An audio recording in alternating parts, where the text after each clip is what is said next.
BNP মহাসচিব মির্জা ফখরুল ইসলাম আলমগীর জানিয়েছেন, নির্বাচনের দিন গণভোটের বাইরে অন্য কোনো সিদ্ধান্ত তারা মানবে না। আর দলের স্থায়ী কমিটির সদস্য সালাউদ্দিন আহমেদ জানান, বৈঠকে কোনো আলোচনা ছাড়াই সংবিধান সংস্কার সংশোধন পরিষদ গঠনের সুপারিশ করেছে ঐকমত্য কমিশন।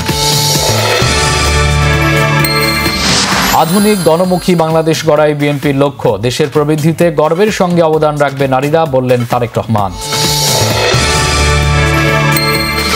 জুলাই জাতীয় সনদ বাস্তবায়ন ও আগামী নভেম্বরে গণভোট অনুষ্ঠানের দাবিতে আগারগাঁওয়ে নির্বাচন ভবনের সামনে মানববন্ধন করেছে জামাত ইসলামী ও ইসলামী আন্দোলন সহ 8টি দল।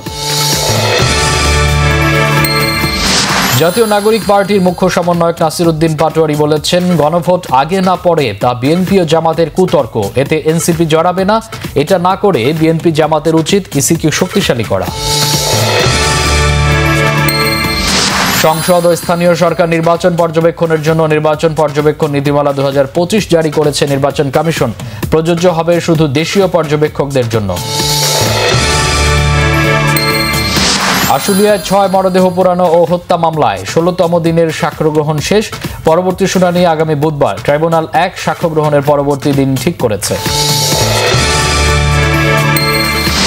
একবিংশ শতাব্দীর চ্যালেঞ্জ মোকাবেলায় প্রস্তুত থাকতে রেজিমেন্ট অফ আর্টিলারি এবং আর্মি এয়ার ডিফেন্স কোরের সকল সদস্যদের প্রতি আহ্বান জানিয়েছেন সেনাবাহিনী প্রধান জেনারেল ওয়াকারুজ্জামান। রহস্যময় শয়তানের নিঃশ্বাস ব্যবহার করে একটি মেয়ে শিশুকে অপহরণে জড়িত একটি চক্রকে গ্রেফতার করেছে র্যাব। বিক্রির জন্য শিশুটিকে অপহরণ করার পর আবার জিনের বাদশা সেজে টাকাও দাবি করে চক্রটি। দক্ষিণ কোরিয়ায় বুসানে ট্রাম্প শি জিনপিং বৈঠক। চীনের উপর মার্কিন শুল্ক 10% কমাতে রাজি যুক্তরাষ্ট্র। এপ্রিলে চীন সফরে যাওয়ার ঘোষণা মার্কিন প্রেসিডেন্টের। ইংলিশ লিগ কাপ থেকে লিভারপুলের শেষ 16তে বিদায় ক্রিস্টাল প্যালেসে বিধ্বস্ত রেকর্ড চ্যাম্পিয়নরা।